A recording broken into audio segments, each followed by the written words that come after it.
നദിയാനൊന്ന് കൂട്ടിച്ചെല്ലാൻ പറഞ്ഞതാ അബൂബക്കർ മുതലാളി. ഇതെന്താ ഒരു കൂട്ടിച്ചെല്ലല്? ബാങ്കിൽ എന്തോ പൈസ കൊടുക്കുന്ന കാര്യത്തിനാ. അത്യാവശ്യം എന്നാ പറഞ്ഞേ. ഓർക്ക് എന്താ ഇപ്പൊ ഇങ്ങനെ ഒരു ബുദ്ധി തോന്നാൻ? ലേറ്റ് ആക്കരുന്ന് പ്രത്യേകം പറഞ്ഞതാ. ബാങ്ക് അടയ്ക്കുമ്പോ അവിടെ എത്തേണ്ടതാ. ഇതിപ്പോ ഞാൻ എന്താ വേണ്ടത്? മോള് പോ.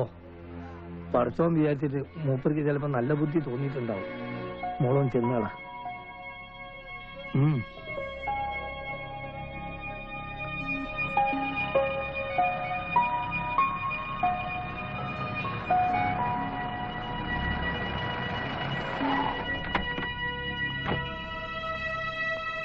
ഇറങ്ങി വരും. ഇവിടെയോ? ഇവിടെ എന്താ? ഇവിടെ മുതലാളി ഉള്ളേ. മുകളിൽ മുറിയിരിക്കുക. അത് വേണ്ട, ഇവിടെ കയറി സംസാരിക്കാൻ ഞാനില്ല. എന്ന് പറഞ്ഞാൽ എങ്ങനെയാ? നിങ്ങൾ സമ്മതിച്ചിട്ടില്ല ഞാൻ ഇവിടെ കൊണ്ടുവന്നേ. അനാവശ്യം പറയരുത്. വീട്ടിലേക്ക് വിചാരിച്ചിട്ടാ ഞാനിതിൽ കയറിയത്. എനിക്കാരും കാണണ്ട. എന്നെ വീട്ടിൽ വിട്ടാ മതി. അല്ലെങ്കിൽ വേണ്ട, ഞാൻ പൊക്കോളാം. ഇതായിപ്പോ നന്നായി. വീടായിരുന്നു ലോഡ്ജാലും നിങ്ങൾക്ക് എന്താ കാശ് കിട്ടിയ പോരെ? എനിക്ക് തന്നെ മുതലാളിയുടെ കാശ് വേണ്ട. എനിക്കല്ല കാണും വേണ്ട. വഴിന്ന് മാറ്. അങ്ങനെ പോയാലോ? എന്നാ പിന്നെ വാങ്ങിയ കാശ് തിരിച്ചെന്നിട്ട് പോ.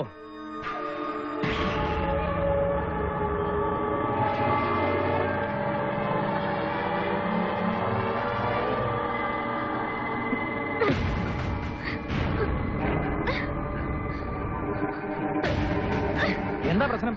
കാശ് കൊടുത്തെല്ലാം പറഞ്ഞുറപ്പിച്ച് കൊണ്ടുവന്നതാ. എന്നിട്ടിപ്പം വാക്ക് മാറിയാലോ? അങ്ങനെ വിടാൻ പറ്റുമോ?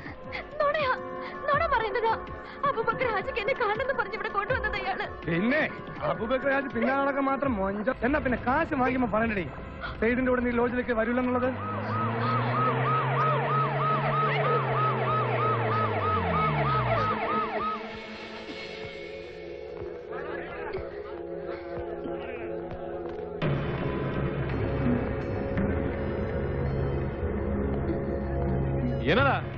എന്നതാ ഇവിടെ പ്രശ്നം? നാറ്റ കേസാ സാറേ. ഇയാള് കൊടുത്ത കാശ് വാങ്ങി ഇവള് ഇവന്റെ കൂടെ വന്നാ ലോഡ്ജിലേക്ക്. ഇവിടെ ആളും ബഹളവും കണ്ടപ്പോ ഇവള് പറ്റില്ല എന്ന് പറഞ്ഞു. അയാള് കാശ് തിരിച്ചു ചോദിച്ചു. അതേ തുടർന്നുണ്ടായ പ്രശ്നം.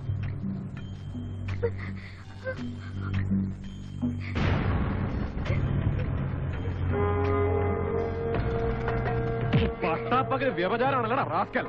സദാശിവ ജീവിക്കല്ലോ. ഇങ്ങോട്ട് നടക്കണം.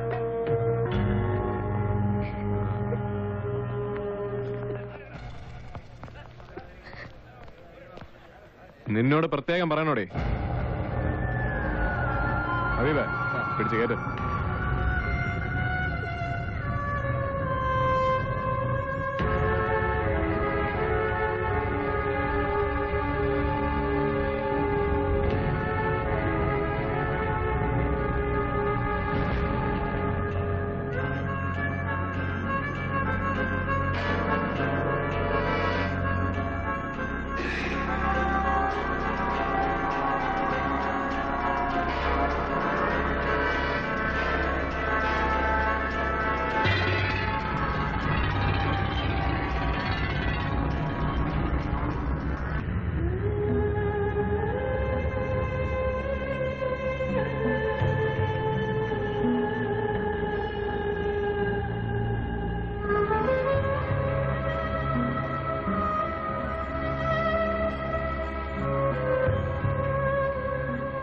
തകർക്കപ്പെട്ടത് ഒന്നല്ല, 2 ജീവിതങ്ങൾ.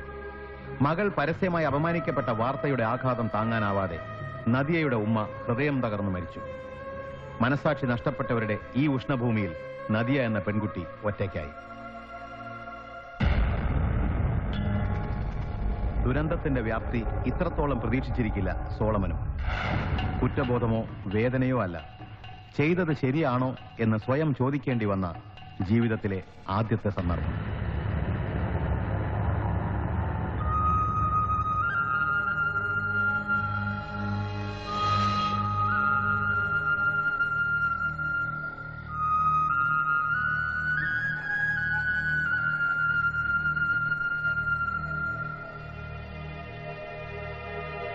ഇങ്ങനെ ഇരുന്നിട്ടെന്താ മോളെ?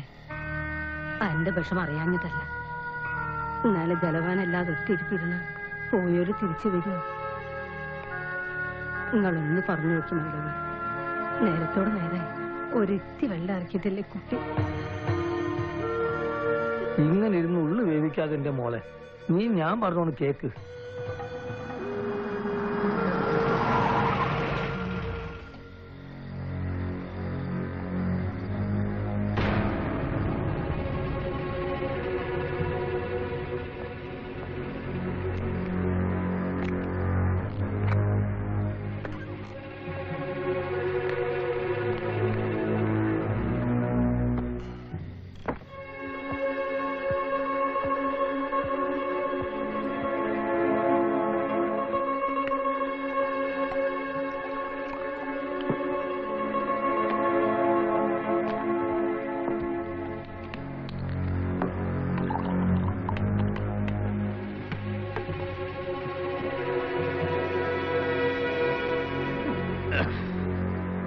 സാറേ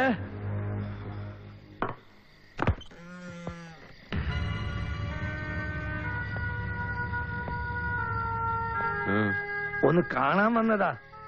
എന്നതാ ഈ നേരത്ത്? പടച്ചോനെ എന്ന് വിളിച്ചാലും തമ്പുരാനെ എന്ന് വിളിച്ചാലും വിളി കേൾക്കുന്ന ഒരു ദൈവം ഉണ്ടല്ലോ, ആ ദൈവം പൊറുക്കൂല തോന്നുന്നു. ആ കുട്ടി ഇതുവരെ ഒന്ന് കരഞ്ഞിട്ടില്ല. ആ കണ്ണീര് പക്ഷെ നിലത്തല്ല വീഴ, ഈ നെഞ്ഞത്താ. അത് വീണടം പൊള്ളിപ്പോവും. അവള് കരളൊരുക്കി ഒന്ന് ശപിച്ചാൽ ഈ ജന്മം പാഴായി പോകും. നന്നാവില്ല, ഒരു കാലത്തും നന്നാവില്ല.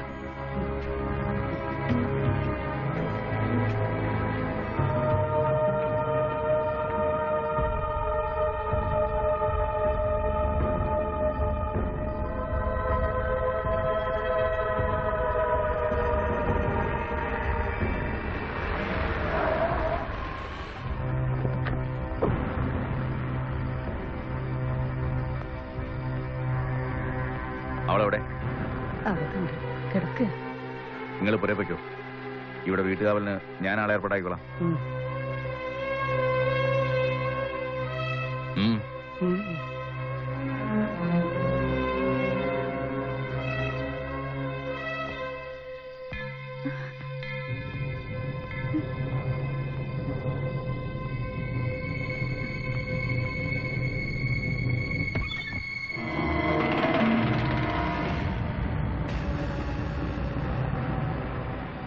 മയ്യത്ത് അടക്കുന്നതിന് മുമ്പ് എത്തണമെന്നുണ്ടായിരുന്നു.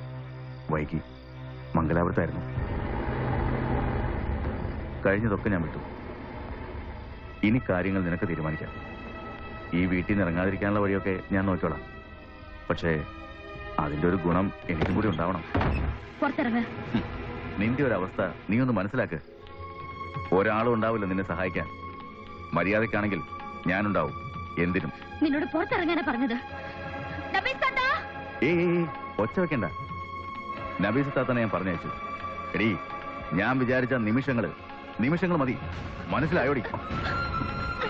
ആ മയ്യത്തിന്റെ മേലിട്ട മണ്ണൊന്ന് ഉണങ്ങിയിട്ട് മതി എന്ന് വിചാരിച്ചാ ഞാൻ. പക്ഷേ നീ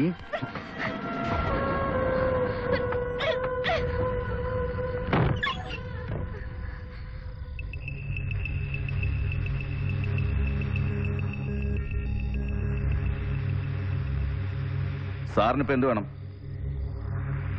എനിക്കിപ്പോ ഒന്നും വേണ്ട, അതുപോലെ തനിക്കും ഇപ്പൊ ഒന്നും വേണ്ട. തനിറങ്ങിക്കോ. കാര്യങ്ങളൊക്കെ നമുക്ക് നാളെ പകൽ വെളിച്ചത്തിൽ തീരുമാനിക്കാം. ഇതെന്റെ കാര്യം. ഇതെപ്പോ എങ്ങനെ വേണമെന്നൊക്കെ ഞാൻ തീരുമാനിക്കാം. സാറ് പെട്ടെന്ന് സ്ഥലം വിടാൻ നോക്ക്.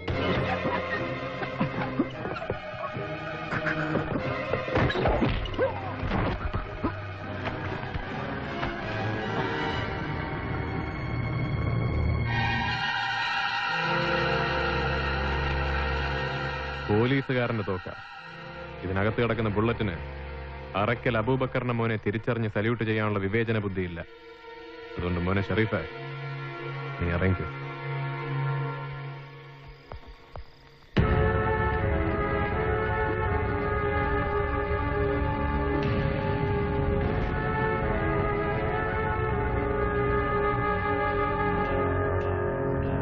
സോളമന വീട്ടിലുള്ളിടത്തോളം കാലം ഒരു നായിന്റെ മോനും അസമയത്ത് ഇവിടെ കയറി വരില്ല.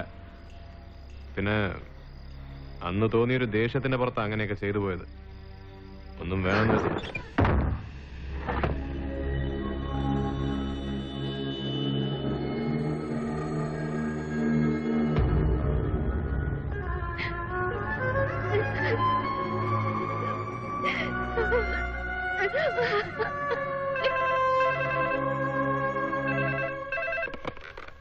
ഹലോ.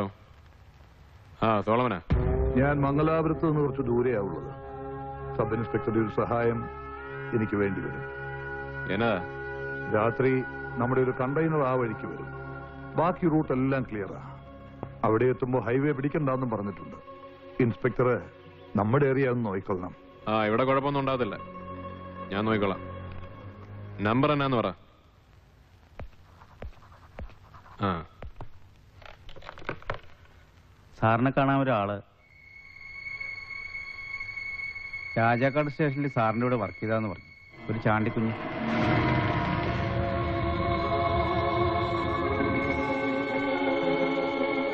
എവിടെ?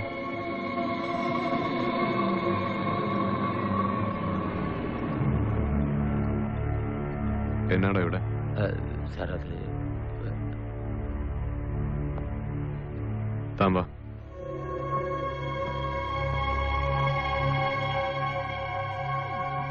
താൻ കാര്യം എന്നതാന്ന് പറയടോ. താൻ ആരോടെങ്കിലും വല്ല വിവരക്കേടും വിളമ്പിയോ? ഞാൻ ആരോടും പറഞ്ഞിട്ടില്ല സാർ. പക്ഷെ അയാൾക്ക് എന്തോ സംശയമുണ്ട് ആ ഉമ്മച്ചന്. കുറച്ചായിട്ട് അയാൾ എന്റെ പുറകെ തന്നെയാ. അയാള് പുറകെ നടക്കട്ടോ. ഉമ്മച്ചനല്ല ദൈവം തമ്പുരാൻ വിചാരിച്ചാലും ആരും ഒന്നും അറിയാൻ പോകുന്നില്ല. താൻ വാ തുറന്നാലല്ലാതെ. താൻ ധൈര്യമായിട്ടിരിക്കെ. അതല്ല സാർ, അയാൾ മറ്റു വഴിക്കൊക്കെ എന്നെ നിർബന്ധിച്ച് കാര്യം പറയിക്കാനുള്ള ശ്രമത്തിലാ. മറ്റു വഴിക്കെന്ന് വെച്ചാ? അടുത്ത ആഴ്ച എന്റെ മോളെ കല്യാണം ഉറപ്പിച്ചേക്കുക. കൊടുക്കാവുന്ന ഏറ്റ സ്ത്രീധന തുകയും സ്വർണവും കൊടുക്കേണ്ടത് മറ്റന്നാളാ. സഹകരണ ബാങ്കിൽ ഞാനൊരു ലോൺ അപേക്ഷിച്ചിരുന്നു 5 ലക്ഷത്തിന്. നാളെ അത് കിട്ടാവുന്നും വെച്ചതാ. പക്ഷേ ഉമ്മച്ചന്റെ ആൾക്കാരല്ലേ ഭരണസമിതിയിൽ. എന്റെ പേരിലുള്ള ഈ സംശയം വെച്ച് ഉമ്മച്ചൻ അത് ബ്ലോക്ക് ചെയ്യിച്ചു. ലോൺ കിട്ടാനിപ്പം വേറെ ചില നിയമ തടസ്സങ്ങൾ ഉണ്ടെന്നാ ബാങ്കുകാർ പറയുന്നത്. നാളെ ഈ പറഞ്ഞ 5 ലക്ഷം കിട്ടിയില്ലേല് കല്യാണം മുടങ്ങും. എങ്കിൽ പിന്നെ ഞാൻ ജീവിച്ചിരുന്നിട്ട് കാര്യമില്ല. സാറൊന്ന് മനസ്സ് വെച്ചാൽ. എനിക്ക് എന്നാ ചെയ്യാൻ പറ്റുള്ളൂ? ബാങ്കിലോ ഭരണസമിതിയിലോ എനിക്ക് അങ്ങനെ ഹോൾഡൊന്നും ഇല്ലല്ലോ. അതല്ല സാർ, എങ്ങനെയാലും ഒരു 5 ലക്ഷം രൂപ എനിക്ക് തരണം. സാറ് വിചാരിച്ചാൽ നടക്കും. എന്റെ മുന്നിൽ മറ്റൊരു വഴിയില്ല. താൻ എന്നതായി പറയുന്നത്? ഈടോ 5 ലക്ഷം രൂപ എന്ന് പറഞ്ഞാൽ ഞാനിപ്പോ എവിടെ ഉണ്ടാക്കാനാ? എന്ന് പറഞ്ഞാ എന്റെ അവസ്ഥ സാറൊന്ന് ആലോചിച്ച് നോക്ക്. ഇത് നടത്താൻ ഒത്തില്ലേ? ഞാൻ പറഞ്ഞല്ലോ, ആത്മഹത്യയെ വഴിയുള്ളൂ.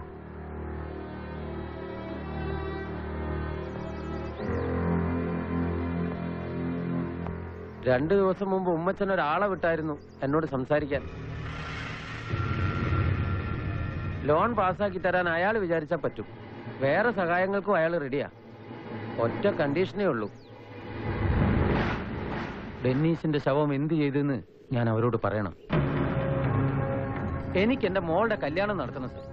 അതിനൊന്നെങ്കിൽ സാറ് സഹായിക്കണം, അല്ലേല് ഞാൻ നേരെ പോയിട്ട് ഉമ്മച്ചനെ കാണേണ്ടി വരും. നിനക്ക് ശരിക്കും അറിയാഞ്ഞിട്ടാ?